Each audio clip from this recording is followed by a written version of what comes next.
叶落看千真的麻烦，文总把他脸都咬肿了。哎呀，咱们抚雏山向来有迎月婚的规矩。再说了，日头又不晒，还能多拿一份赏钱，多好的事儿啊！说的也对呀。那是什么？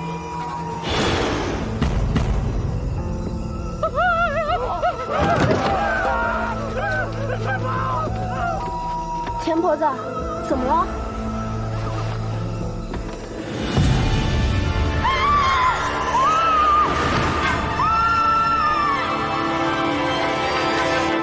听闻普雏山最近出了件怪事，什么事儿？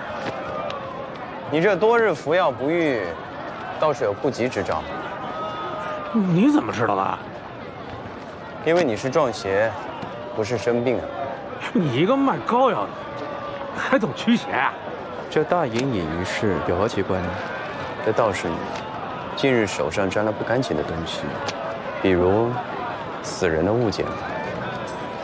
哎，你早起呢，手足冰凉，腹部绞痛，印堂发黑，目有血丝，这应该是有恶灵侵体之兆。你这样下去的话，不出7日。算了，我也不说了，就看你想不想活了。那肯定想活呀！神医，不，神仙，你救救我，救救我！救你也可以啊！驱邪需溯源，你且将来龙去脉跟我讲清楚。这个前阵子我就帮隔壁邻居的大牛当过一件金器，哎呀，自那以后我这身体就……什么金器？从何处得来？你要不跟我说清楚的话，那邪灵可会赖着不走。我说，就前几天吧，那山上突然出现了7具无头尸首，那身上都披着金银绫罗，我那金器就是从那7个无头尸体上得来的。但我老板可说了，这些都是100年前方济王府上的宝贝。神医，我可都说了，你得救我，你得救我呀，神医！明白了，啊，好治。这个呢，看上去是个膏药，其实是个辟邪符。你贴在你的肚脐上，晚上呢关好窗户，明日一早上就会痊愈了。神医，我是撞邪了还是着凉了？双管齐下，快去吧，免费的。谢神医。哎呀，方济王，普雏山。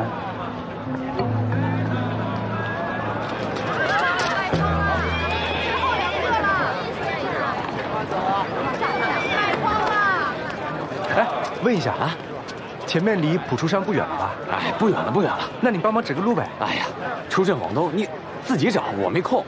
员外施粥呢，去晚了呀就没了。哎，施粥。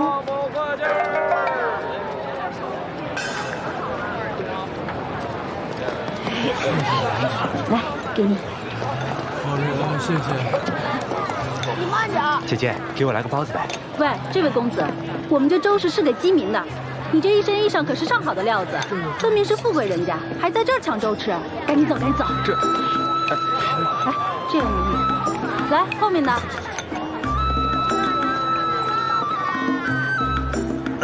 哟，天下路上，这不是那个喜欢把人扔路边的人吗？哟，这么巧啊，缘分。谁跟你认？咱们俩这一见面就犯晦气，就此别过了。哎，等等，别过自然可以。你不想与我结伴，有方多病也自然不会强求。毕竟相识一场，这散伙饭总得要吃的吧？你请。凭什么呀？凭本少爷饿了。我也饿了。对，就是一品坟。哎，对，想起来了，叫一品坟。哎，兄弟，咱们是不是见过？哎，是。你说的可是这普雏山的奇案？可不，就是普雏山。前几日啊，有7个无头尸出现在山里，不快说，撞见的人瞧着还会动呢。据说他们都是盗墓贼，想打一个什么叫一品坟的主意，才死的。这一品坟啊，邪门儿。给你看看东西，这个可是府衙从无头尸上搜出来的证物，这上面半个骷髅头的标志，就是黄泉14道的标志。这可是盗墓贼的刑牌。听说这黄泉14道的匪首消失已有10年，突然出现7个无头尸，上面捧着方济王的宝贝，手上挂着就是这盗墓贼的刑牌。你说他们到底是不是黄泉14道呢？还有，听说此事跟传说中的一品坟扯上了关系，倒是挺有意思。本少爷可以不计前嫌的带你去查一查这7道沉尸案。不过呢，哎，方少侠，你又开始自说自话了。我何时说要和你一起去查案了？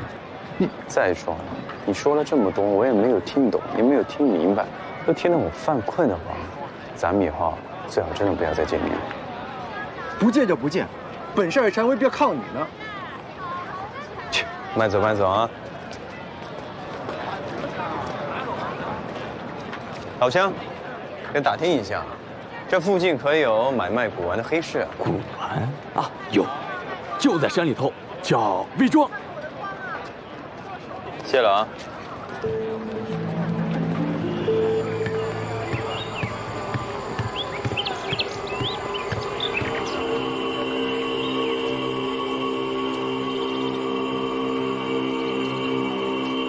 这里是查案的地方，有些人来这里干什么？哦，我来呢，卖点东西啊。哼，卖东西？这深山的黑市里卖东西，卖狐狸精啊？哎，你上次说这个银珠甲很值钱，我过来呢打听一下价钱，说不定能卖个好价。哎，我这个莲花楼啊还能翻新一下。这银珠甲哪是江湖至宝？你这样卖了修你的破楼，你算了，本少爷说不管就不管。去。私家宅院，前人勿进。我是来做生意的。咱们这儿的规矩，入门做生意需交宝金100两。哼，100两。这位爷不会做生意不带钱吧？出门做生意，四海皆朋友。这位公子的宝金我一并付了。你看，我们俩是一块儿的。可不能看着你被赶出去，对吧？哼，还算你有点良心啊。拿着，这块和田玉够我们2个人的宝金了吧？走吧，请。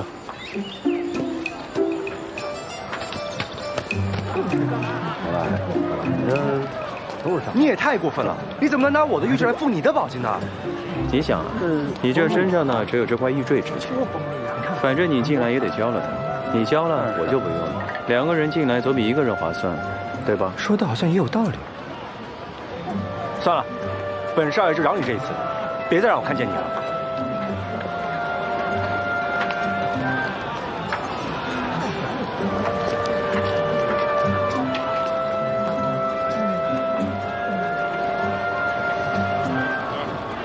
跪告假。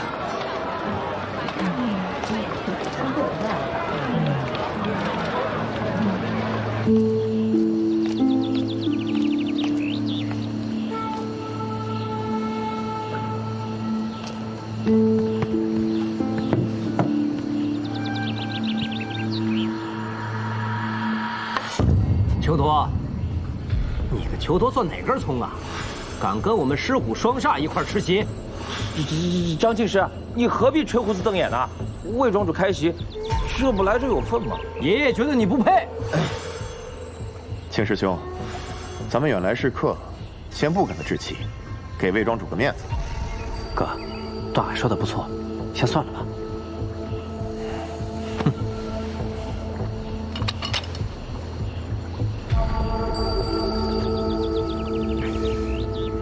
哟，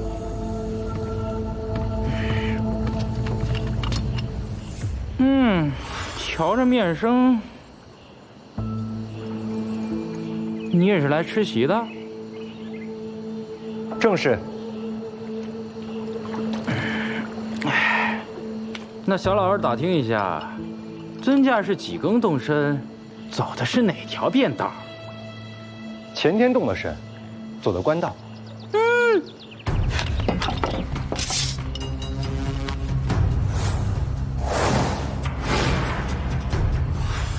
竹哨排箫都见响，这位朋友呢，也跟咱们在一个屋厅去，南腔北调，不分家呀。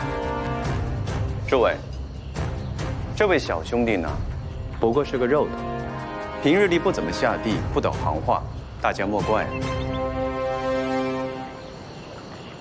什么肉头啊？呸！真晦气，什么时候肉头也能来吃席了？哟，你又是几更动身，走的哪条便道啊？20更动身走的嘛，独户道。原来是老手啊！既然走的是独户道，那敢问阁下身上扛没扛幡？幡上是几个字啊？扛金幡。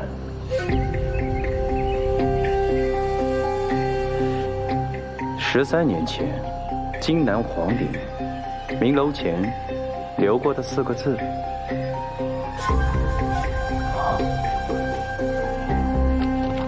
拜见素手书生前辈。哎呀，前辈，没想到素手书生前辈也出山了。晚辈丁元子，师承鎏金一系。晚辈段海，一墨。在下葛攀，山某一系。我们两兄弟张庆师、张庆虎师承天漏，早就听过先生大名。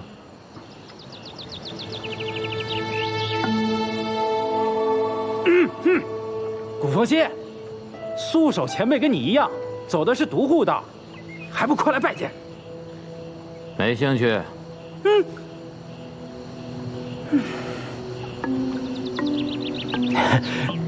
前辈，莫怪罪，这个姓古的半路出道，不懂规矩，您多多包涵。无所谓，我来吃席不攀交情，大家请自便。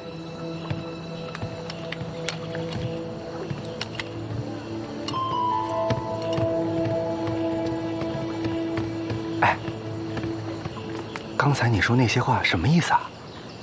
行话，这土夫子的行话。你都跟到这里了，应该知道这是什么地方吧？哼，我当然知道，魏庄外院是古玩黑市，这内院则是土夫子的据点。有人发现了大墓，便来此主局一块下墓。我只是不明白，他们刚才为何突然对我动手呢？那是因为你说错了话了呀。几根动身呢，便是问你入行几年，你走的哪条便道，是问你属于哪一个派系。啊？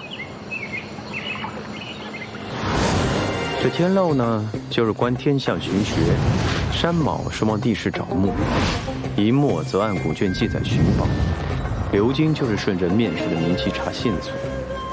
至于什么铜点子、火钳子，都是小派。你什么都不提，非说自己走的是官道。那官道呢，就是官府衙门的意思，跟他们是死对头，当然得对你动荡了。那你说的独户道是什么意思啊？这个独户道呢，是半路出家，没有派系。他们全凭功夫入墓，而且他们每个人身上都会有命案。所以问你扛没扛幡，是指你身上有没有命案？还算聪明。我说扛了金幡就是清点要犯，这么一说呢，他们就不敢来招惹了。13年前荆南皇陵被盗，这守军被杀了23人，贼人嚣张在明楼面前留下4字名号“素手书生”，圣上震怒，下旨缉拿真凶，却至今没有下落。你在冒充素手书生？你对这个朝廷的卷宗倒是很熟悉嘛？没错啊，所以我冒充一个名头大的，这样才能混进来。说要来逛黑市，却跑来内院，对这土夫子的行话说这么溜。更重要的是，这素手书生的事儿乃朝廷密令，你居然也知道。李莲花，你肯定有问题。你别指我，没大没小。那你知道为什么至今都没有找到素手书生吗？为什么？因为他死了，我亲手埋的。素手书生呢，至今因为伤势太重了，我看他太可怜，就把他一直留在我这儿，直到他去世。所以呢，他为了感激我，便教会了我土夫子的话。你不是在朝廷很熟悉这些卷宗吗？那你应该很清楚啊。素手书生的本名叫做齐之源，额头上呢有块胎记，对不对？那你跑来内院干什么？因为有些人笨啊。说谁呢？因为你呆头呆脑的，我怕你暴露了。果不其然，被认作肉头，还往刀尖上撞，真的好好想一想吧你。我又听糊涂了，什么是肉头啊？这别人盗墓肉头盗尸，还挟尸要钱，算是末流的小辈了，明白了吗？既是显弟，你也进来了，我们再合作一把吧。哼，再合作一把，你可真会算。不必了，我现在顶着素手出生的名头，倒是挺安全的。哎，你之前不是说怪我丢下了你又欠了你玉坠的光，还说那句话让我远离你？我觉得你说的挺好的，也挺有道理的呀。你不会武功啊？要是有危险，我可以护你周全。呵呵，谢谢了啊，不必了，告辞。哎，我发现尸骨双煞兄弟和七道陈尸案有关。啊？我刚刚看到他们的牌子上，也有黄泉14道的标志。哦，那与我何干呢？你有身份的倚仗，自然得帮我呀。而且，咱们俩是一块儿进来的，我要是露馅了，你也逃不掉。好啊，恩将仇报啊你。不错，李莲花，你答不答应？活着保你呢，身份不传，太暗与我无关。成交。蒙诸位抬爱相聚魏庄，魏某不胜感激。哎呀，早听过素手书生的威名，魏某是这山庄的庄主，今日得您赏脸吃席，幸事。我只不过是出来闲久了，只是赚些银子花罢。那您今日可是来对了。诸位，我这儿有件宝贝，想请诸位给长长眼。蓬莱玉山瓶，这可是方姬王的陪葬啊！想必你们应该知道，我请大家来吃的是什么席了吧？魏庄主这次开的大席果然是一品坟。想必诸位已经听说蒲出山无头尸奇案，诸位闻风而来，魏某一定要令大家尽兴而归。这个方姬王啊，乃100年前西城帝的长子，当今圣上的皇叔公。本都做了储君，后来惹了大祸，被西城帝赐死，皇位才传到当今圣上的爷爷宗亲王手里。他的墓称为西陵，其中陪葬都是绝世宝物，江湖人称一品坟。这方姬王与武林交情颇深，传闻这一品坟中有许多武林至宝、神兵利器、武学心法。这100年来，无数人在寻找，可都失败了。这坟好像消失了一样。诸位，可知这一品坟为何消失了吗？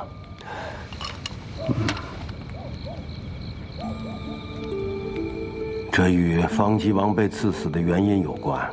当年南印国还未灭国，曾派公主来我朝和亲，嫁给了方姬太子当妃子。方姬王被迷得神魂颠倒，竟想逼自己的父皇退位。西城帝是悲愤交加，下令将2人赐死，并下旨不得葬入皇陵。寻了南印巧匠造墓，葬了2人。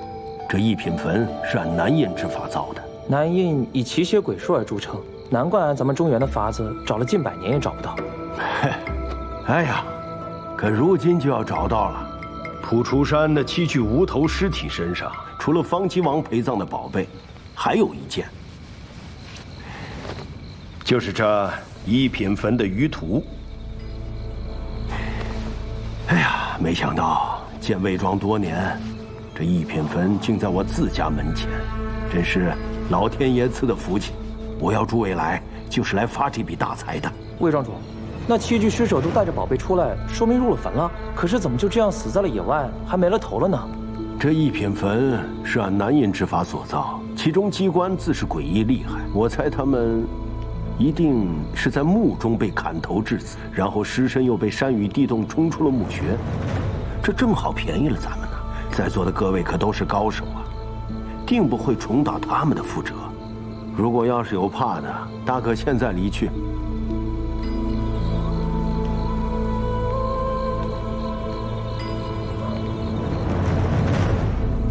怎么样，诸位，意下如何呀？怕还发什么财啊？咱们一起干票大的。好，我已备下酒宴给各位接风，诸位随我来吧。走吧。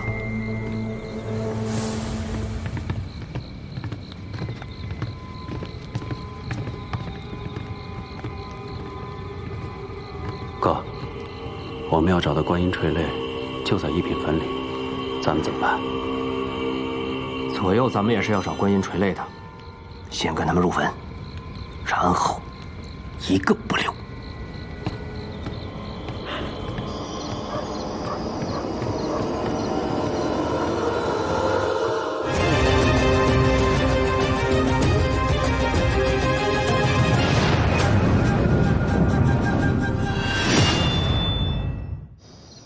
魏庄主今日竟在苍鹿院设宴啊！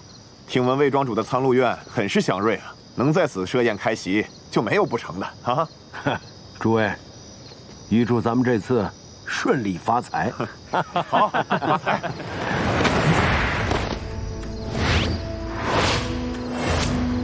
哪来的小杂种，找死！二位莫动手，这位是我家的一位远房长辈，别看岁数小，但是辈分却很高。诸位入席吧。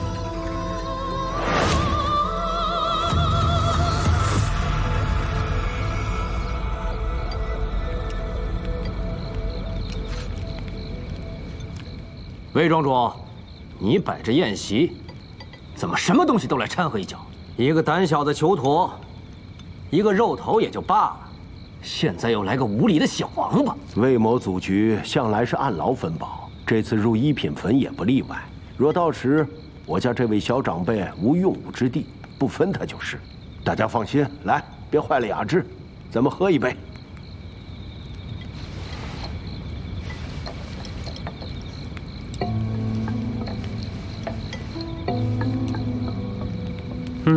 这酒不错。哎呀，好酒！来，谷兄弟，久违了。这几年前你刚入行的时候，我还担心，这遁甲奇门的弟子也想发财了啊！这后来，你带着令妹一起入行，我这个心呐，才算放下了，踏实了。这人生在世，什么才是真的？金子啊！来，喝酒。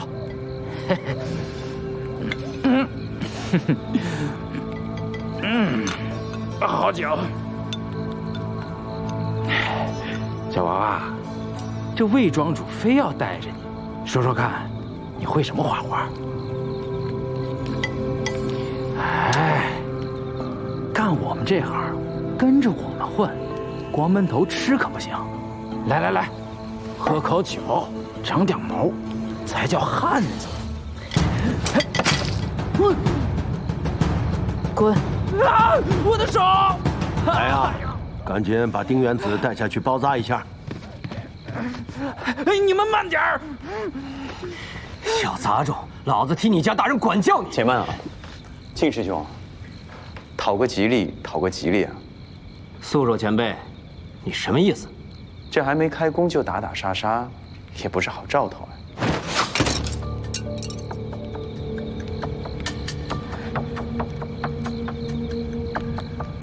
小兄弟，你又何必如此呢？咱们是来发财的，和气生财，和气生财，对吧？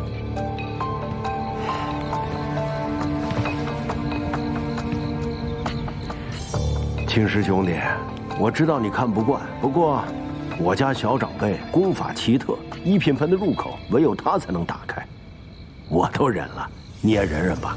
啊，这样，咱们去院外池塘边重开宴席。我与青师兄弟边赏月边再喝个痛快。我庄上可珍藏了几坛10年份的西风烈，我知道青师兄弟喜欢烈酒，可千万别错过了。诸位，一起吧。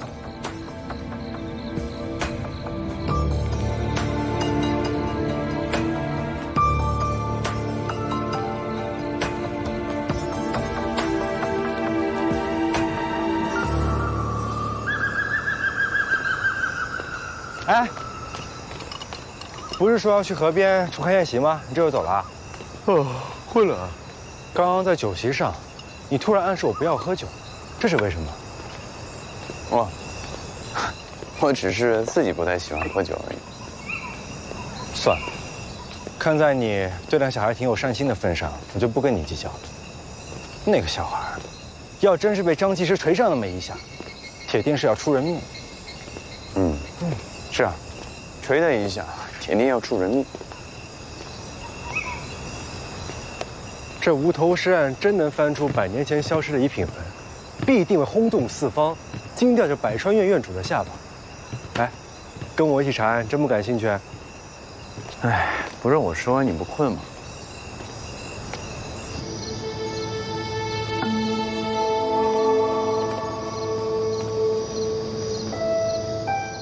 你愣着干嘛呢？你扒我酒。啊？你扒我酒什么意思啊？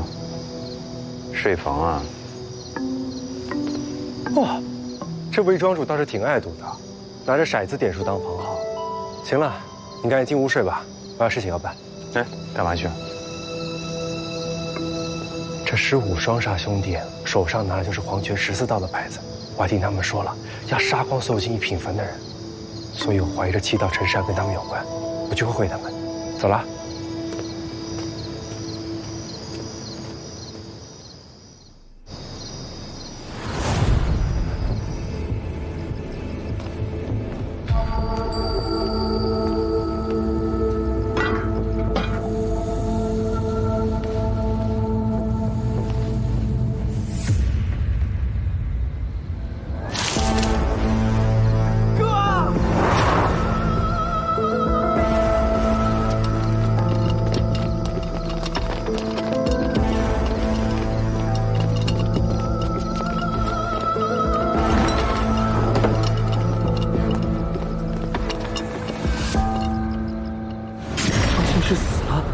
脑袋都不见了，跟山下7具尸体一样。长庆虎，到底怎么回事啊？我什么都没看到，我不知道。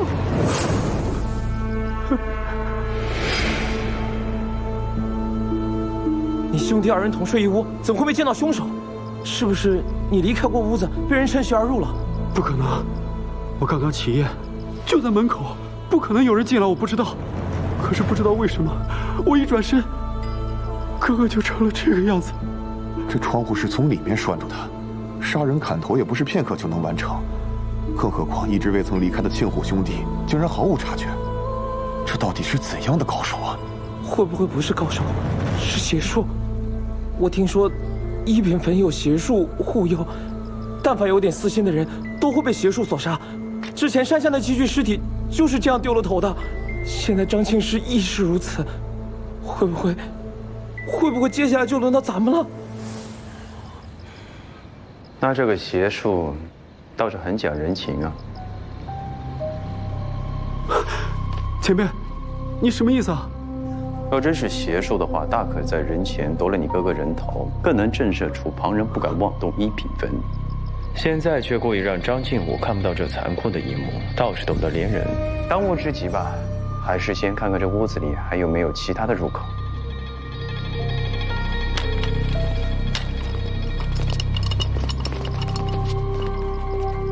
哎，你昨晚去查这个15双煞了？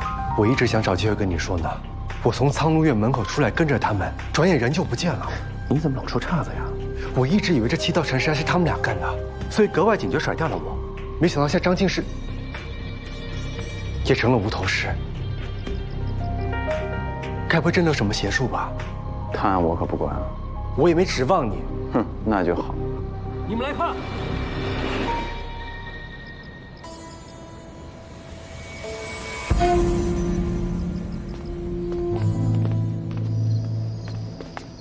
你们看，这屋后的透气口被破了，从这儿进屋就能避开门口的张庆虎杀人了。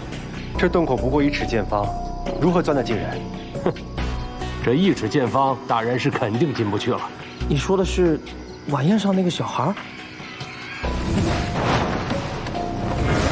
这个小孩阴险毒辣，张庆师曾与他发生过争执，他记恨报仇也是大有可能。要抓住！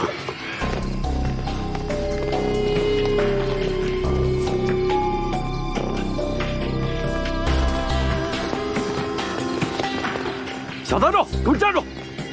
是不是你杀我兄弟？你算什么东西，也配跟我说话？我捏碎你的胳膊，我看你收不收！且慢，且慢！魏庄主是要替这小杂种撑腰？我只是来告诉诸位，凶手另有其人。我收到密信，说有百川院的刑探混在咱们中间，狮虎双煞，功法奇特。若二人合力，则难逢敌手。定是他杀的张庆师，一来可以削弱咱们的实力，二来让咱们互相猜疑。所以张庆师定是这刑探所杀。咱们这一行，有的几年见一次，有的只听过名头，怎么查出是百川院的刑探呢？哼，我已经知道他是谁了。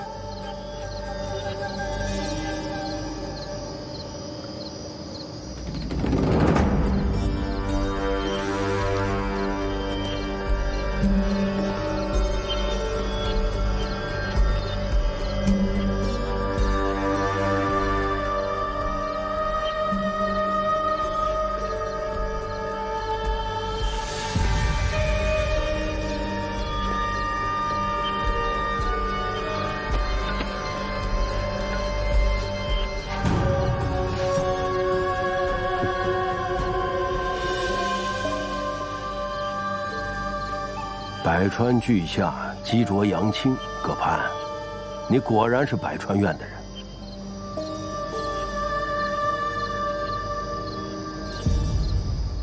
来人，把他拖出去，杀了！等等，魏庄主，此事有蹊跷。若这凶手真是葛攀的话，那他行凶的时候，怎么可能不被门口的张庆武看到呢？他的身材可钻不进那么小的洞啊！正是，这小东西的嫌疑最大。诸位，我来问一句，我可以替我家小长辈担保，那这位百川院的刑探，谁敢为他作保？就算他确实没有杀人，难道还想留他吗？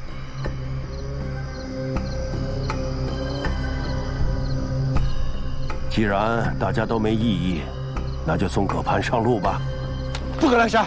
你这肉头，这么紧张百川院的人，莫不是跟他是一道的？不，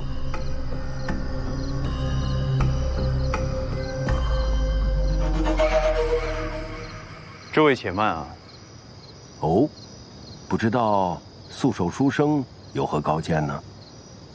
这高见不敢当。只是百川院的刑探混进来了，难免没有后招。若是还有同谋的话，大家岂不是都不安全？所以我的建议就是，留他一夜的性命，明早大家查清楚了真相，不就放心了吗？既然是素手书生出面，魏某也没有什么意见。庆虎兄弟，你呢？好，我等素手前辈的好消息。如此，那便辛苦了。来人，把他带走。走。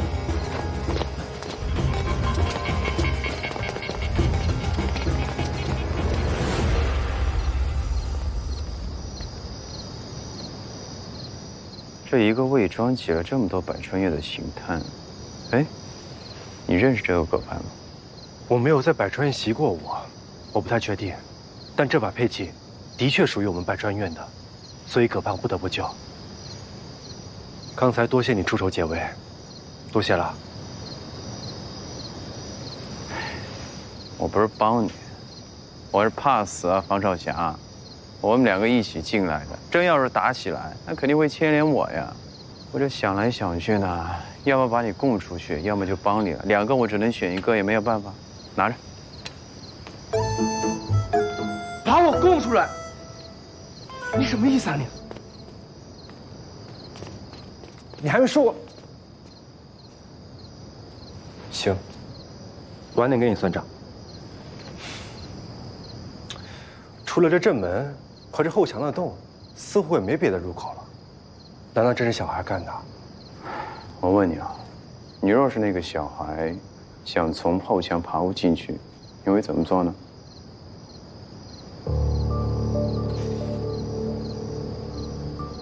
一，凿开洞口；二，爬进去；三，杀人。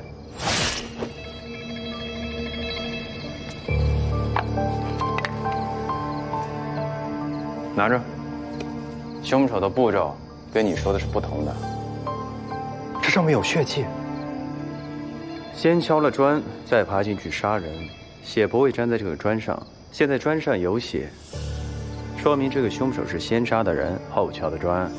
所以是凶手嫁祸给那个小孩，要不然呢？可7道陈尸案的时候，凶手没有留下线索，反而现在要嫁祸给别人。难道只要蒲除山出了无头尸，就都是一个人杀的吗？你是说，或许这2个案子没有关联？有没有关，我不知道。我只知道张庆师他衣服上的血是一层层渗透下来的，不是喷涌而出。血都喷溅在一侧，身后却没有半点痕迹。所以是人先死了，头才被砍下来，不是因为砍头而死。可人都死了，为什么还要杀了人才砍头呢？头呢是一种很奇怪的东西，会泄露很多的秘密，不管是死的活的都一样。什么意思啊？如今呢，我们还是先要把张庆师的事情给查清楚。凶手呢，杀人在前，在墙上敲洞，嫁祸在后，那说明他必然是从前门进入。可是张庆武住在同一个屋子里，却什么也没看到。那如果他们没有住在同一间屋子呢？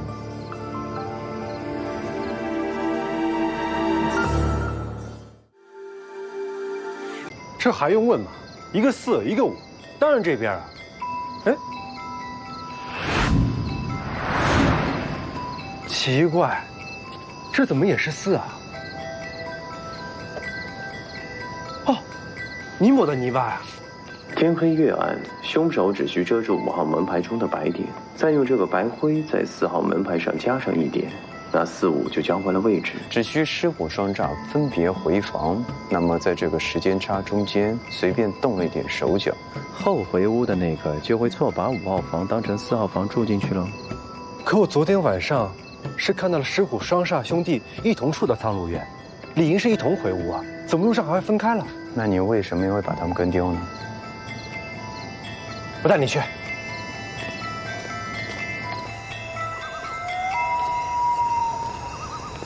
哎，我昨晚就跟他们到这儿，把人跟丢了。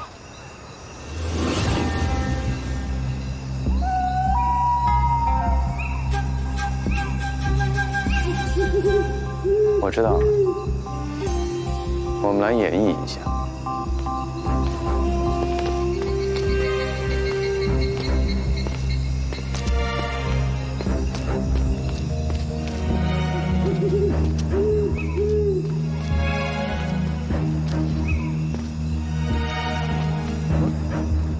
李莲花，你走错路了。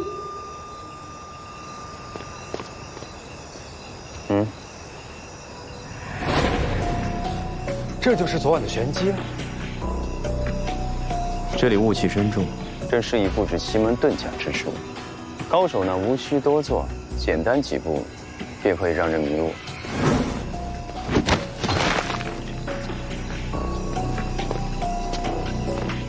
李莲花，张庆虎和他哥哥就被如此分开了。原来如此。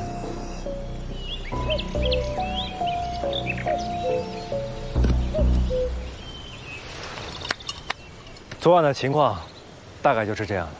原来如此，我还当是自己醉酒走得太慢，哥哥等不及，先回房去了。这酒醉后呢，步子虚浮，与清醒人不同啊。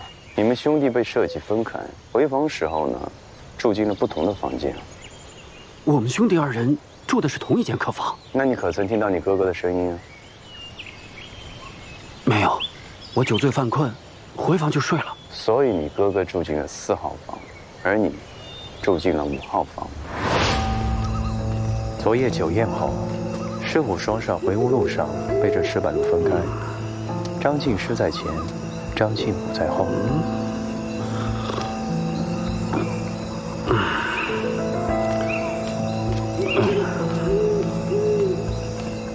张庆师苦等不到张庆虎，于是先回到4号房。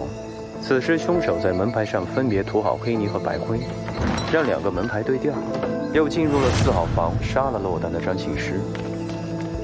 等张庆虎回来时，夜色深重，加上醉眼朦胧，看到动过手脚的门牌，自会住进了5号房。凶手行凶后，敲开后墙的透气孔，将嫌疑引给小孩，再将房门给擦去。张庆虎呢，起夜后门牌也换了回来，他被转到了4号房，这才发现他哥哥被杀。求前辈告知，杀我哥哥的凶手到底是谁？能想到调整石板路上的间隙，又能想到将人引开分岔路口的这个方法。以我的判断呢，这个人能懂得奇门遁甲之术啊。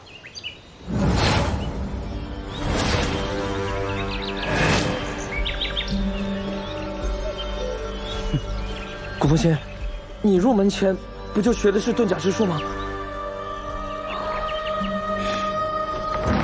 早就听说素手书生的大名，今日一见果然了得，不错。张庆师是我杀的。姓古的，我们兄弟跟你无冤无仇，你为何下此杀手？无冤无仇？于婉婉这个名字你可记得？洛尘蝶于婉婉，我听闻他是随他哥哥半路入行的，他哥哥就是你。遁甲奇门难学难精，下的苦功却用武之处不多，是一门中弟子多是清贫。机缘之下，我入目道宝，发觉不仅可以一展所学，更能发财，我就迷了心窍，带着妹妹也一起做了土夫子。哪知5年前，我表妹与这石虎双煞联手，竟被张庆师借着酒劲奸杀。我一直在找机会报仇，怎奈石虎双煞合力太过厉害，无从下手。总算等到今天这个机会，才大仇得报。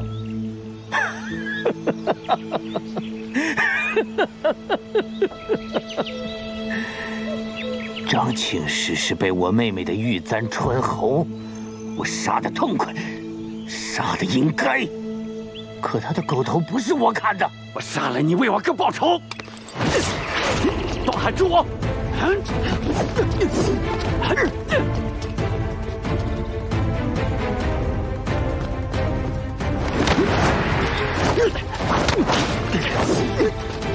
住口！杀我哥的凶手已经找到，魏庄主这是何意？我找诸位来是入一品坟的，个人恩怨就先放下，等事成之后，你们爱怎么杀随便你们。姓魏的，莫不是今天吃错了药？我刚才所说的话是给在场所有人听的，你们乖乖听我调遣入一品坟，否则别怪没命离开这普出山。魏庄主，咱们是来吃席的，难不成凭你这几个家丁就让我们给你做牛做马？哼，家丁自然不行，但鬼哭汤却可以。诸位，昨天晚上的酒喝得很尽兴吧？现在摸摸神阙、关元两穴，是否酸痛难忍呢？那就证明鬼哭汤之毒发作了。你在酒里下毒？鬼哭汤之毒无色无味，初时并不难解，但6个时辰之后，毒入骨髓，那就成了唯有配毒之人可解的绝毒。哎呀，为了等毒发，我耐着性子听你们吵闹了一夜，别提多心烦。魏庄主，您这是为了什么呀？从昨日进了我魏庄开始，你们就矛盾不断，这怎么能团结呢？现在好了，简单了，想活命就乖乖听话，帮我入一品坟才能活命。交出解药。黄泉丝，黄泉14贼的黄泉丝，你是如何得到的？哼，黄泉14贼的黄泉丝，自然是从黄泉14贼尸体上得到的。你兄弟2人是黄泉14贼张前荒的后人，这我早就知道了。普出山那7具无头尸体，就是黄泉14贼当中的7位。我砍了他们的头，就是怕你们知道连黄泉14贼都死在这里，你们胆小不敢来。你如何杀得了14贼？这你可不要冤枉我啊！酒席上的话我没有说谎。这7位死在一品坟里已经有10年，我砍他们的头，不过是要隐藏他们的身份。头呢是一种很奇怪的东西，会泄露很多秘密，不管是死的活的都一样。黄泉14贼已经死了10年了。你不会以为14贼消失是他们发了财远走高飞了吧？你兄弟2人拿着刑牌找人也是一片赤心。不过现在简单了，只要乖乖听话，帮我入1品坟，没准儿还能看到你家先人的遗骸。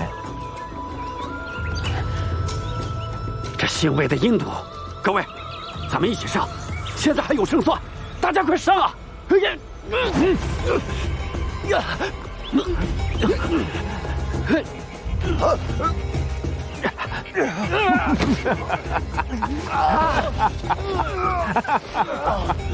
毒入5脏，内附翻脚，那可是很疼的。庄主，求您高抬贵手，我入坟，求托我一定使出浑身解数帮您，求您饶了我性命吧。哎呀，大家本是同道，我本就不想做绝，只要你们听话，我就给你们发上半颗解药，让此毒延缓3日发作。待事成之后，我再奉上剩下半颗解药，并且将1品坟里的宝贝按劳发放，皆大欢喜。我保证听话，请庄主赐药。还是求陀使去。求庄主赐药。求赐药啊！求庄主赐药，请庄主赐药。请庄主赐药。很好。诸位吃了解药之后，就去库房挑些趁手的工具带上，随时准备出发。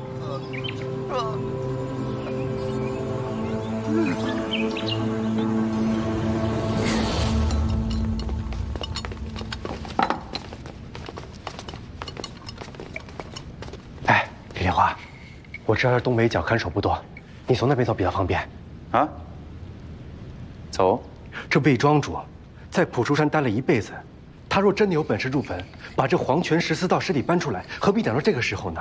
这7道陈尸案背后定有高人，假借庄主之手引人入墓。这1品坟此行危险，你还不会武功，你还是赶紧走吧。我要是走了的话，你岂不是会穿帮了？你就别管我了，再不走就来不及了。来，快走。走。哎，别着急，你听我说2句啊。实不相瞒啊，其实呢，我和他们一样，我也是为了这个1品坟而来的。你也想要观音垂泪？你怎么知道？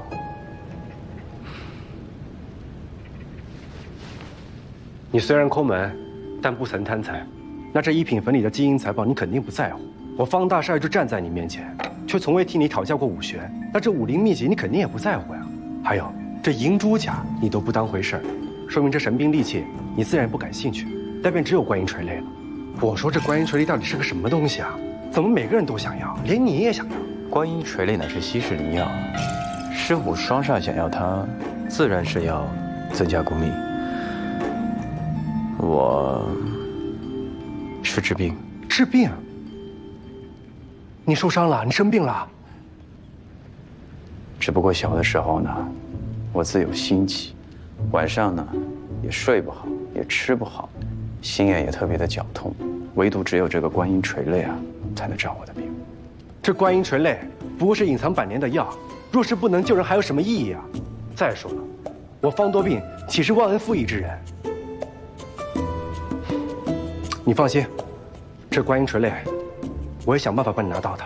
其实我也不是非要不可。那就公平点呗，我帮你拿药，你帮我查案，怎样？就这么定了。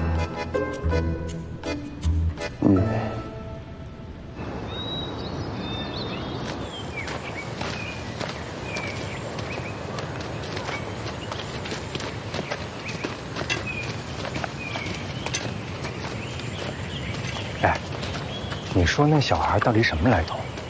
这庄主用毒控制了所有人，却唯独对他优待，竟然还让人抬着上山。那可能怕他长大了难缠吧？我才不信呢！不行，我得找机会试试。哎，你可别去啊！为什么？你不觉得张庆虎很奇怪吗？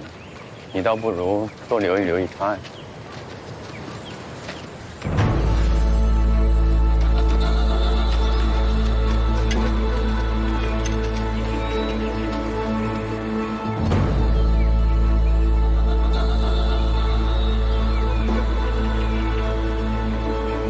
哎，这问题，前面应该是被布下奇门之术。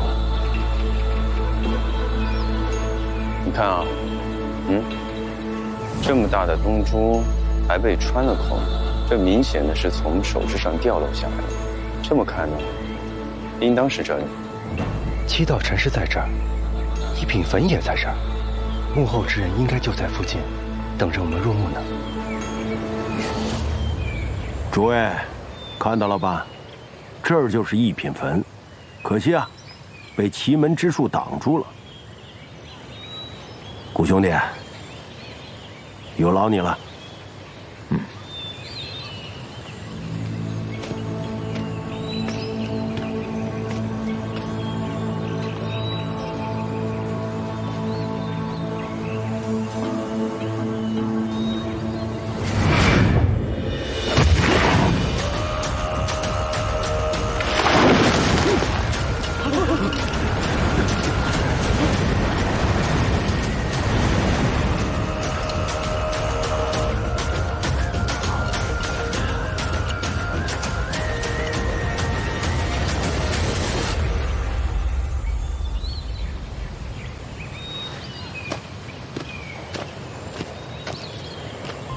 这奇门阵果然了得，因全山之物将这山体隐藏。只是阵眼似乎不久前被人破了，否则就算我师父前来，也发现不了此处。前面的山壁并非天然而成，应该是一道隐蔽的机关大门，定是一品坟的入口了。以山为木门，南印的工匠下了血本啊！除非凿山入洞，否则绝难打开。那里倒有处缺口，若能进去，或许能从内打开机关门。缺口离地面有10余丈，哪有人能上得去啊？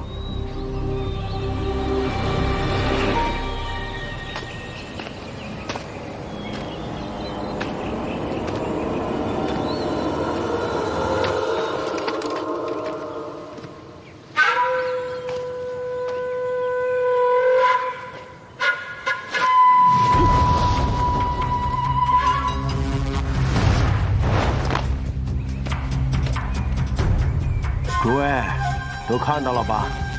现在你们知道为何入这一品坟非我家小前辈不可。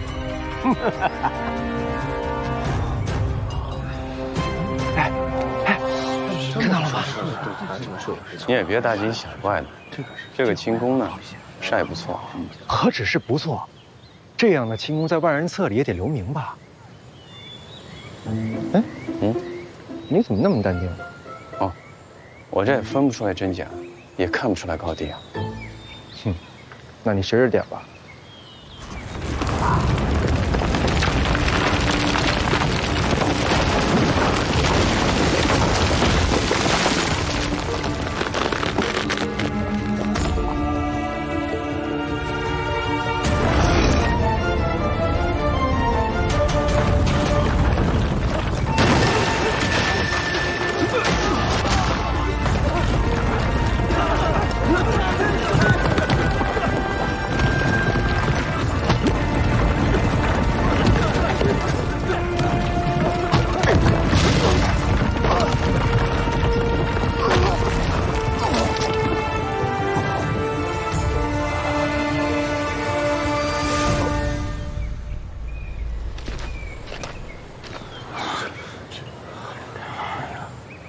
段海他运气不好，干咱们这行的，谁还没见过死人呢？现在木门开了，别耽误时间了。铁奴，你在这儿守着，有生人来就发信号。走。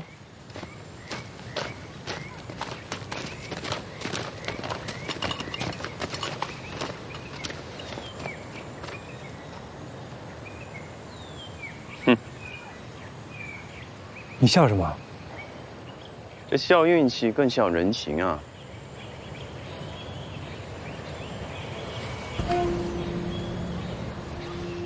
看来是有人用掌力将巨石调转了方向。难道是张庆虎？这巨石若不去动它，只会砸在二人当中，落个轻伤。是张庆虎害死了自己朋友段海。这张庆虎的掌力很强的，别想了，走吧。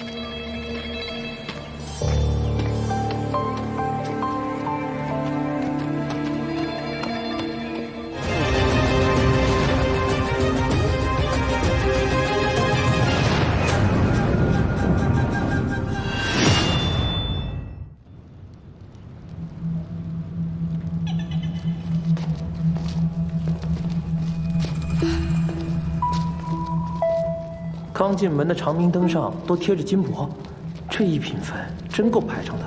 哼，诸位，你们不会亏。等事成之后，你们下半辈子都不会再做这地下的营生了。这是往上走的，见天冢。果然是见天冢。旁的墓穴都是向下，见天冢则是依山而建。墓室修在山顶，让墓主铺于天光之下。这样修墓，一则可以惩戒墓主的不臣之罪，二来这傍山的大陵也不失皇家的威严。南印的工匠也是费了心思。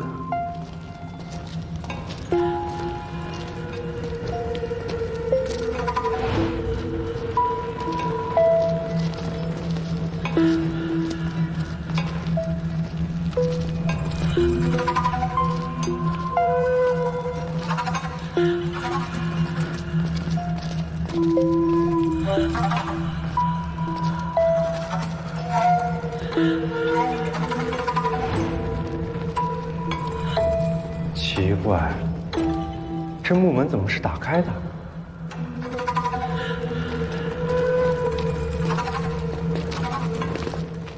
别动！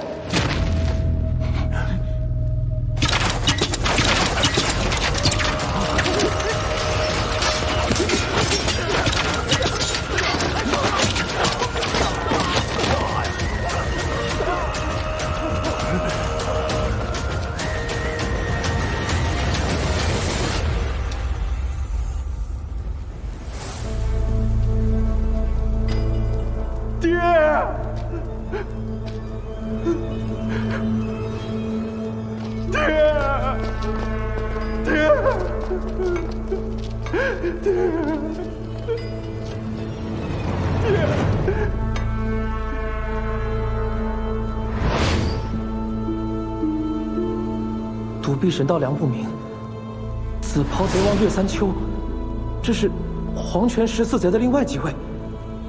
我早就说过，黄泉14贼在这墓里已经死了10年。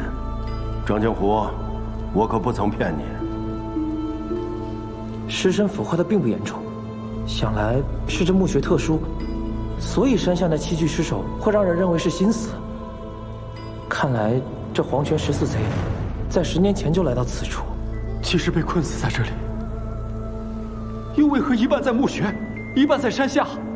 这我又如何能得知呢？不过14贼前辈竟然把一品坟的消息带出来让我们知道，那我们也不能辜负了他们。诸位，随我来看。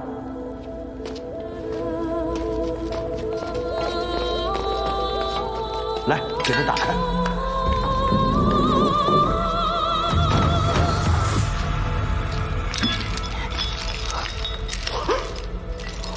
哎，诸位，啊，等等，我这么一看呢，这棺材应该没有尸身啊，说明啊，这里应该是一处假密室。这假墓室里面都藏了这么多金银财宝，那葬这方济王的真墓室里面，得放了多少的金银财宝？诸位，都不好奇吗？好奇什么？那财宝要紧。小了，格局小了。哎呀，何必急着拿这些二等货色？等找到真墓室，恐怕你们的口袋都不够用。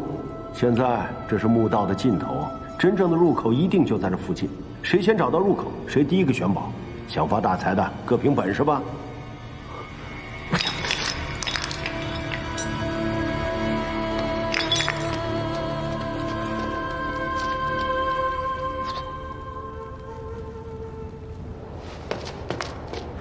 这里大部分机关木门都是完好的，你说这幕后之人是如何将器具尸体抛出幕外的呢？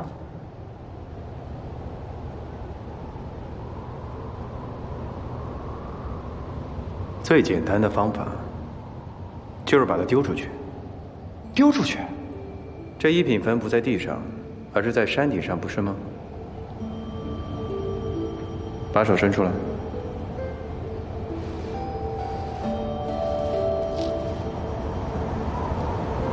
哎，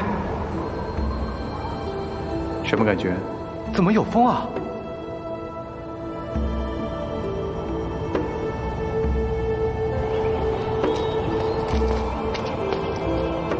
哇，这果然有个缺口。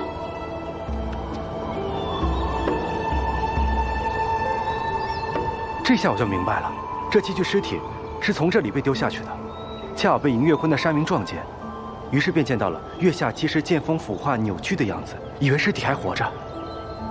一模一样。哦，我是说呢，这里的缺口和假墓室的大门一模一样，都是被一掌劈开的。哇，这么说来，这幕后之人功力简直深不可测啊！他来到这里，没有发现真的墓室，于是便将尸体抛了下去，然后再把这木门震断，目的就是引别的人来帮他找真的墓室。你分析的也对，我们呢，也正如他所料的来了。有意思。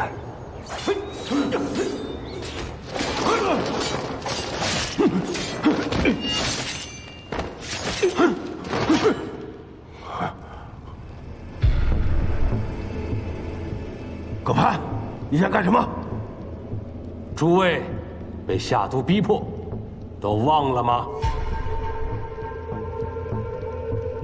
星卫的毒都下，事成之后岂能解毒？到时候杀了大家，独吞了财宝，才是最稳妥的嘛！哈哈哈哈！我不想与大家为敌，只求活命。我们抓住他严刑逼供，还怕他不交出解药吗？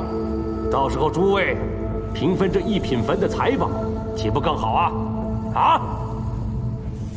久等不来，原来是你造反了！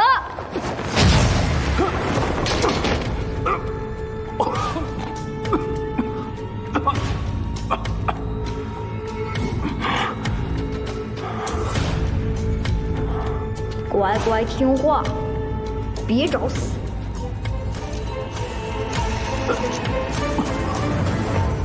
这小子，这土夫子呢，本就是一命，有什么歪门邪术也是很正常的，对吧？再说了，你仔细看一下，他虎口无颈，手指却有，说不定也是个暗器高手。葛大侠，你怎么样？我先扶你起来，来。葛大侠，你没事吧？多谢方少侠。哎，咱们都中了这庄主的气毒，同病相怜。若是这一次得不到解药，还得辛苦您带我们回百川院，找白院主解毒，救回我们一命。那是自然，那是自然。感谢。你们现在都知道了吧？谁惹了我家小前辈，都得死。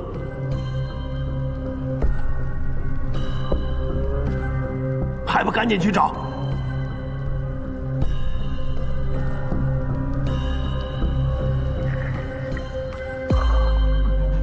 不必了。这里的机关分别对应着8方位中的6处，只缺乾坤2位，而这里又是见天种，乾坤颠倒，所以只需找到一个前位，便可将其他几处的机关互相联动。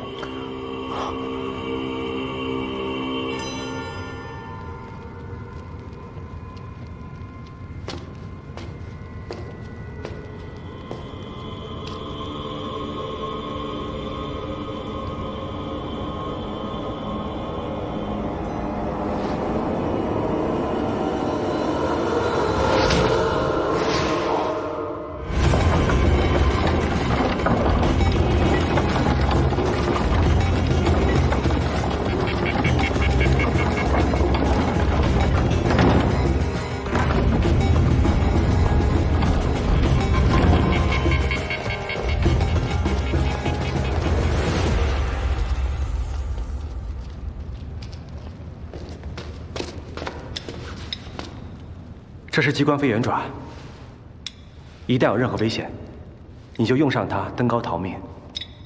观音锤类我会想办法帮你拿到的。好，那就靠你了。走吧。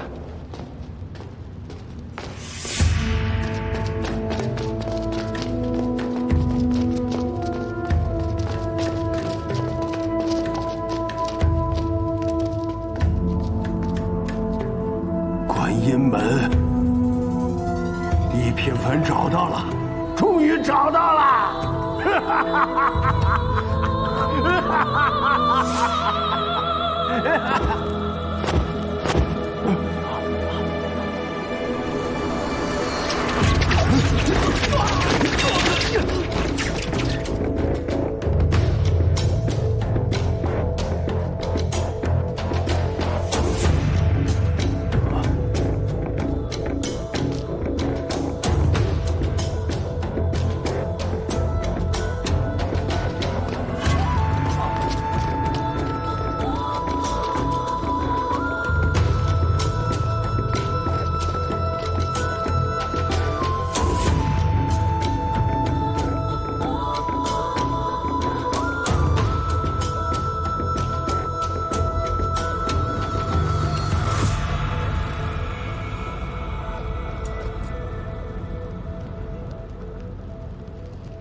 想要赶尽杀绝，哼，还是有些手段。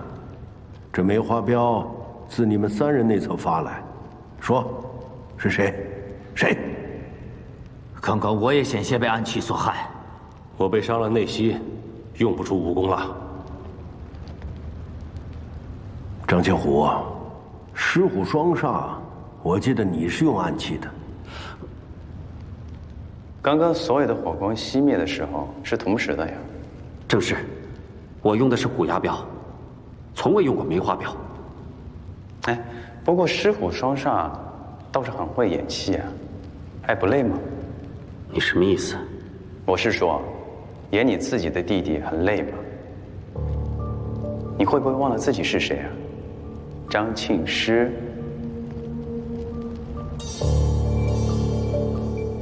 张庆师，他已经被我杀了呀！你是杀了一个人，但也并不代表你杀的就是张庆师啊。我昨天晚上跟着张庆师回房，不会杀错的。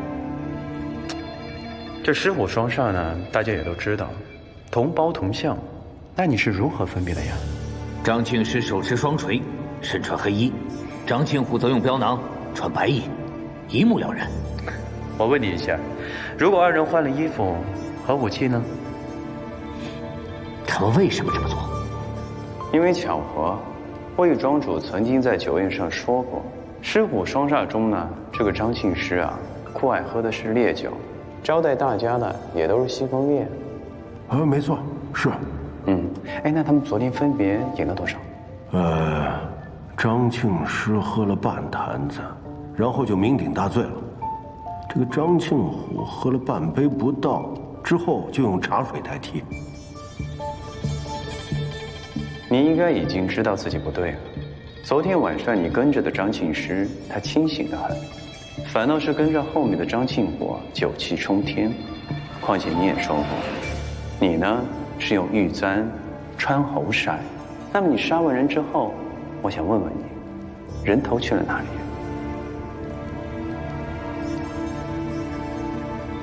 我也觉得奇怪，他为何又被砍了头？很简单，因为砍了头就不知道究竟那个人是谁了。昨晚的情况，一开始就是一场阴差阳错呀。热。弟弟，来，穿上。昨晚酒夜，好热啊！张庆师饮了西风烈酒醉，身子发热，于是将黑色长衫脱了披在弟弟张庆虎身上，露出的是白色的新衣。他的双锤自也是弟弟帮忙拿着。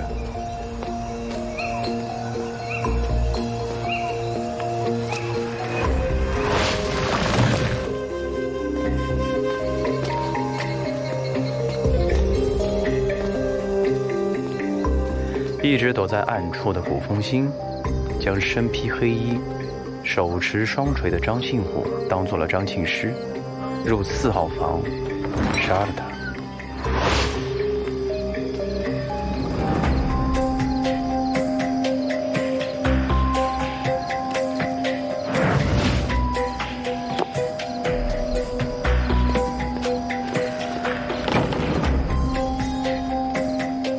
而真正的张庆师却入了5号房，躲过一劫。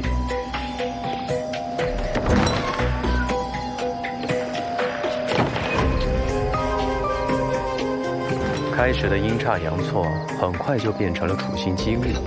张庆师在5号房起夜时的门牌已被恢复，他转身后循着正确的门牌回到了4号房，才看到了弟弟被发簪穿喉而死。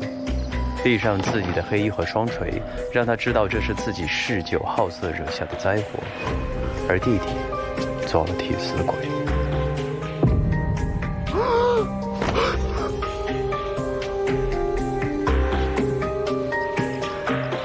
他想到凶手若知道杀错了人，会继续下手，而尸火双杀只剩1个，斗不过对方，于是切下弟弟的头藏好，再扮作张庆虎，一为自保。2为查出凶手，没了头的尸首，谁又知道死的到底是什么人呢？张庆师，我说的没错吧？哎，要不这样，我再帮你分析一下。哼，素手前辈话本看多了吧？讲这许多空话，哪有半点证据？你看。还这么嘴硬，那我再说说啊，这大门外呢，达家的巨石忽然转向打土断海，能有如此臂力的人，张庆虎是做不来，唯独张庆师可以啊。哎，你看，你为了冒充这个张庆虎，你点的这个假冒的痣，都快掉下来了。这么紧张干什么？我只不过是瞎说的而已。张庆师，张庆虎的人头是不是在房间？原来你这个畜生还自苟活！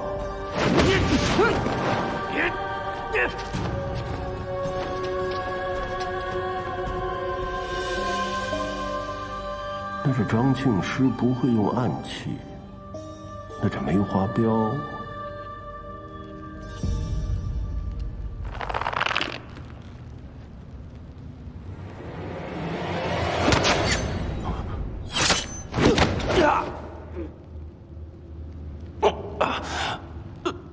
葛大侠，我就不跟你演戏了。你虽然受了内伤，可你袖口的弩还是能杀人的吧？你呢？看破他假扮弟弟后，借机要挟配合你，所以你手里的武器是张庆师给你的吧？我胁迫张庆师，是奉百川院之命剿灭你们这帮贼子的。很快，其他刑探就会包围此地。你们如果想活命，还得我帮你们美言几句。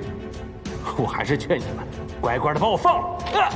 奉百川院之命，你衣衫内衬是徽绸云纹，只有未通过出世的见习弟子才会这么穿。我让你求白院主解毒，你却满口答应。殊不知这白院主最不擅长便是毒术，你分明就是新来的见习弟子。还有，这路上的贼人虽然有罪，但罪不该死，你却将他们尽数暗杀。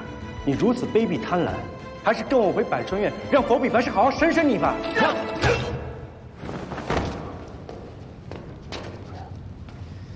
这下手也太重了吧！你到底是什么人？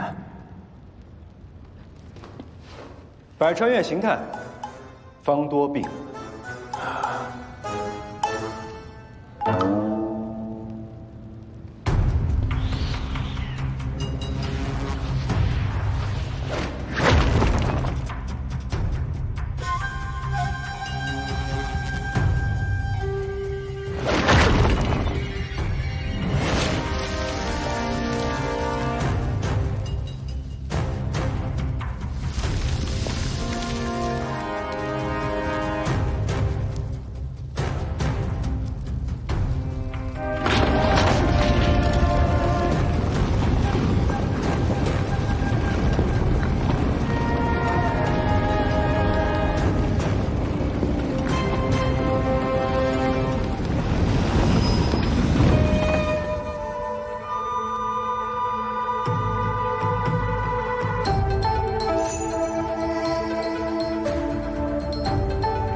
我劝你早点打消这个念头。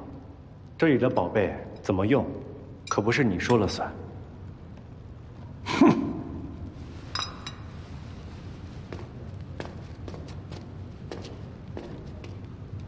前辈，我替你召集人手，逼朋友服毒，都是为了帮助前辈入这一品坟呐。前辈，你看看是不是今天能略施小恩，帮我把这2个人杀了？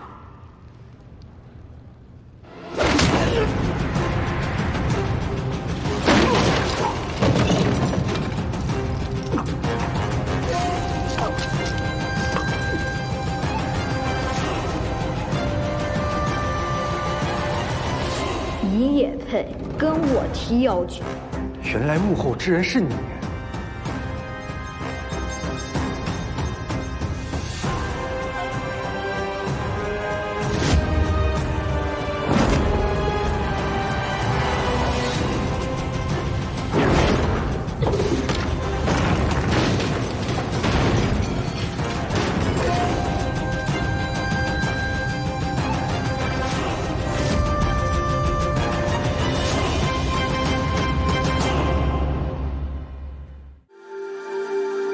人世太匆。别说我没提醒你，这可是方姬王和南印公主的墓室，乱动是要诛9族的。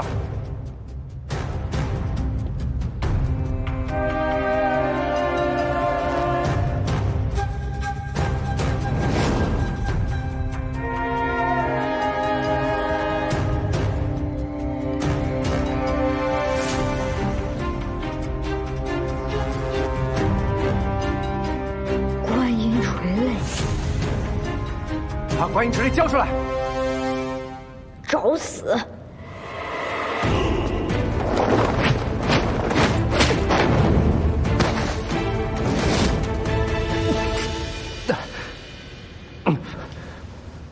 难得有人能接住我一招，但是可惜了。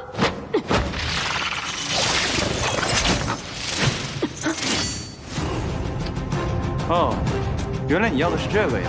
告辞。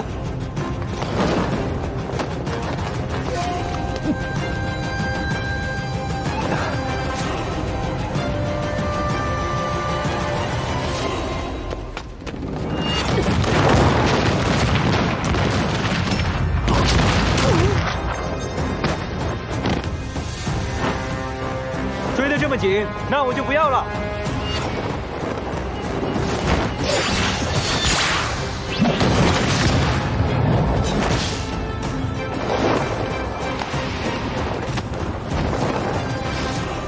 我所过，果然是你，李相夷。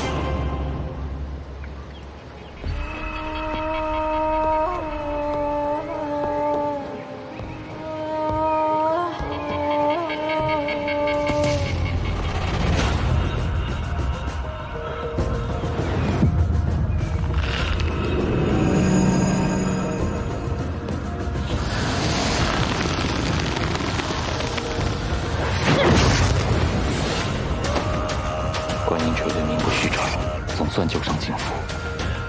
不枉我用锁骨功隐藏身份，费这许多功夫。李相夷，我这就来给你锯去。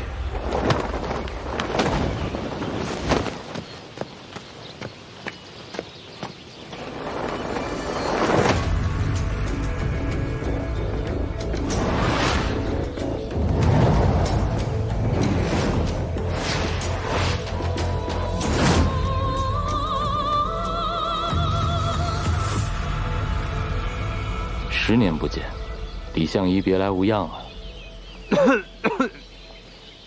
哼，狄盟主啊，这10年不见，你还是这么缠人啊！所以在魏庄你就认出了我，要不然呢？这10年我每日都想和你再斗一场，可他们说你已经死了。哼，我没死，你那么高兴干嘛？不好意思啊，我先失陪一下，我还得回去做饭呢。啊。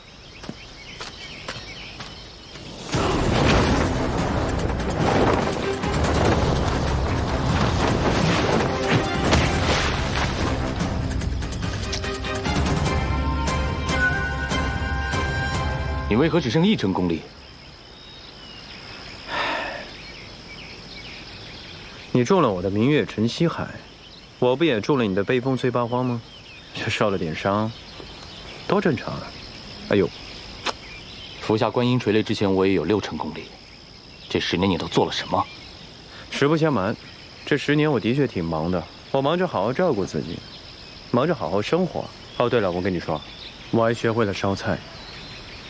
烧菜？对啊，烧菜，烧的还不错。堂堂四顾门门主李相夷，正道武林第1人，10年光阴竟做这些无聊之事。狄盟主，你实在是太武断了。这柴米油盐，它可是比练功还难。我跟你说啊，做菜就更难了。烧一道好菜的同时呢，它讲究的品质是非常的较劲。不信你赶着试一试，做一道清炒小白菜试试。现在就和我去找灵药。哎，等等。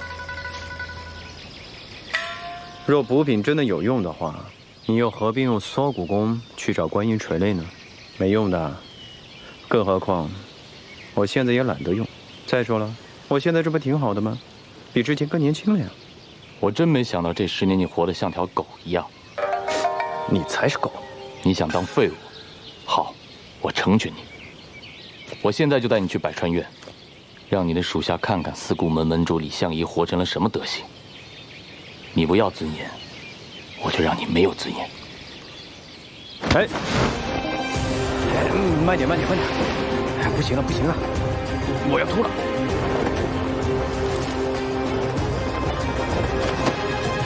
哎呦，吐！吐不出来。我只是说个谎让你停下来，你飞得太高了，这内力一断会摔得很惨的。什么意思？我的内力？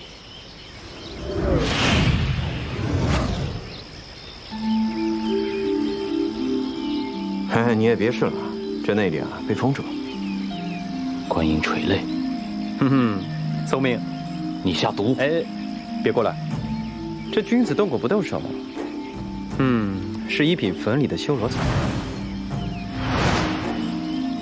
南印3大秘术修罗草，还可以。这狄盟主也真是博学。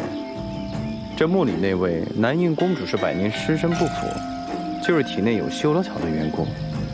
那刚刚啊，我也在他身上拿了一点草籽，就放在这个观音垂泪里面了。这东西见血疯长，现在修罗草把你的经脉封住了啊！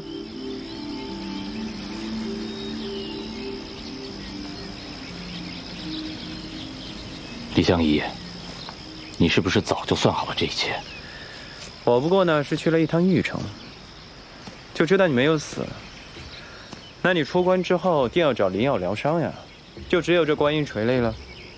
之前也听说过一些旧闻，这观音垂泪是方继王的陪葬。你说好巧不巧，这个普除山也出了一些怪事。然后呢，我想出去碰碰运气，玩一玩。嘿嘿，没有想到，看着背着一把大刀的小孩，这明目张胆的发着臭脾气，就这么多年了，你还是没改，这我还看不出来。李相夷，你功夫不练，心计倒是更胜一层楼。哎，别！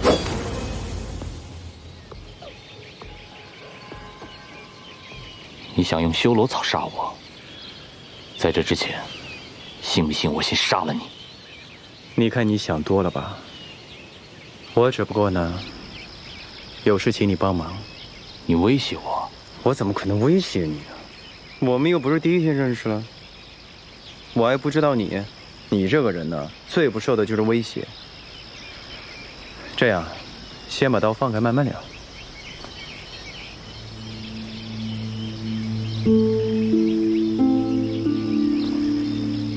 这事成之后呢，我送你一件礼物，洗精法髓诀。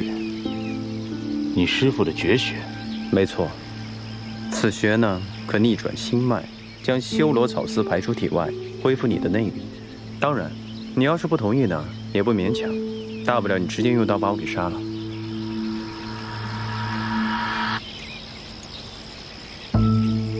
什么忙？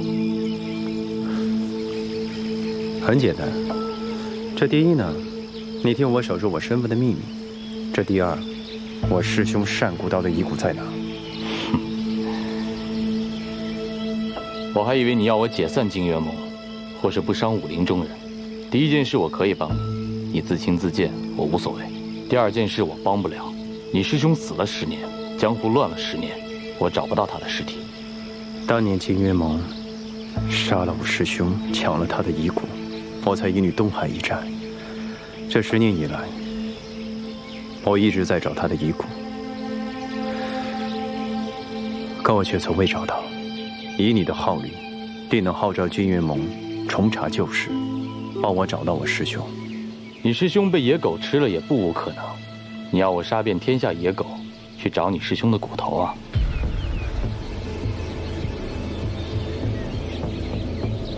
哼！若真如此，狄盟主啊，恐怕也要跟你的至高武学说永别了。李相夷，你真以为我不会用尽酷刑逼你解毒吗？会，你当然会。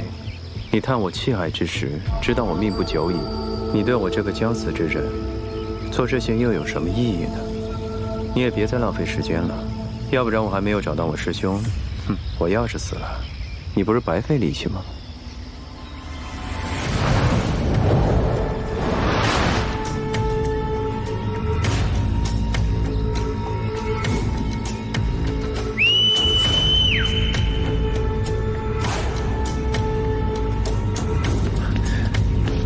无言参见尊上。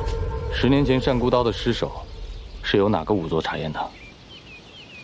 回尊上，盟中仵作以尸魂技法最强，尊上吩咐的事必是由他经手。他现在人在何处？10年前那场大战，盟中精英尽散，仵作这种身份早已消失，隐匿江湖了。哦，不过属下记得这尸魂幼年时曾被普渡寺的和尚收养，也许他自盟中出走后回了普渡寺也不一定。尊上可要属下去查探一番？不必了，普渡寺、百川院、铜山2间，我亲自去一趟便是。此事不要向旁人提起，跟盟中说我有私事要处理，叫他们别来烦我。是。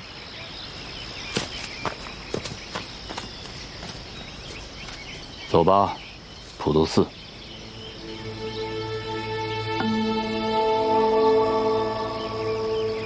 不敢去啊，怕百川院的部下看到你这副模样。哼，那倒不是。这走之前吧，我必须得带上一个人。方多病，聪明。你现在还真是麻烦。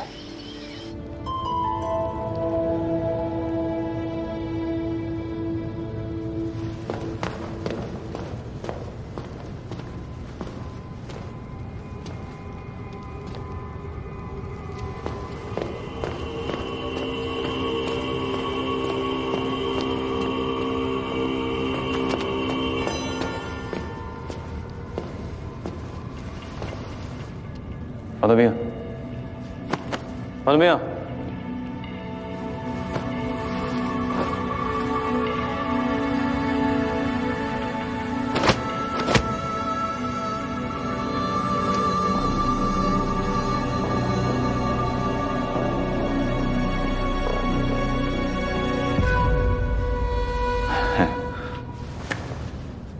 李莲花，你没事吧？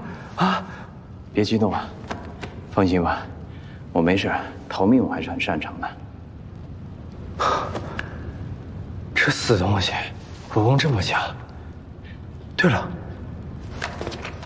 那小东西呢？人呢？走了。走了？那观音垂泪呢？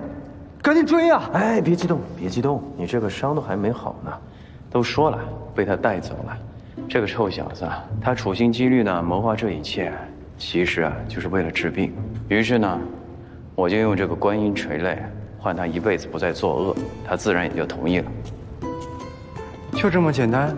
一点都不简单。为了说服他，我口都说烂了。不过那个臭小子好在也是一个重诺之人，就是有点不太礼貌。那你这怎么办啊？没有观音垂泪，你的心结……没有多大的事儿，这么多年也就这么过来了。放心吧，死不了。反正现在也挺好，既然能说服那个臭小子不再伤人，那这一切也都值得。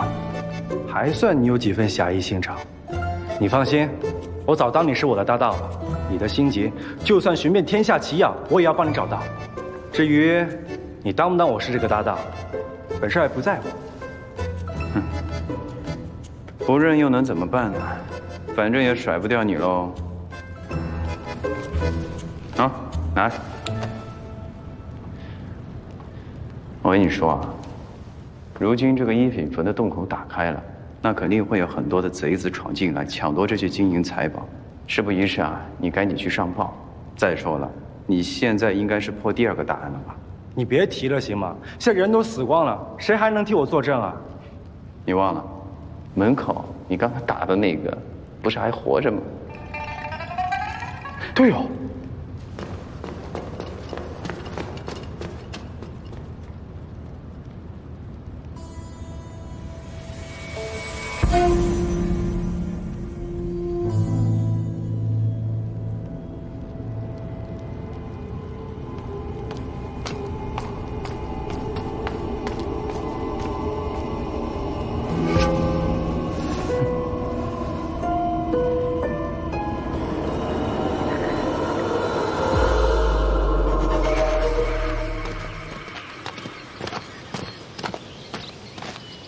什么人挡道的？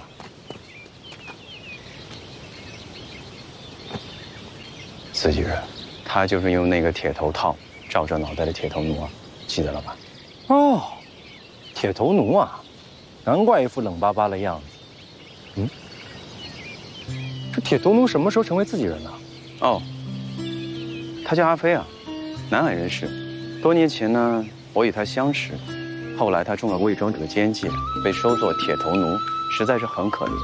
我呢，又看他无家可归，所以呢，就准备收留他一段时间。正好呢，你带这个葛班去百川院，我呢也带他去普陀寺寻找他另外一位故人。废话真多。哎，你骂谁呢你啊？这么没礼貌呢？跟他有什么好计较？有损你的身份了。不行，必须把规矩立下来。什么人？肚子饿了，先回去吃好吃的啊！你等我一下。哎，你慢点，等我会儿，我肚子快饿死，我还吃什么呀？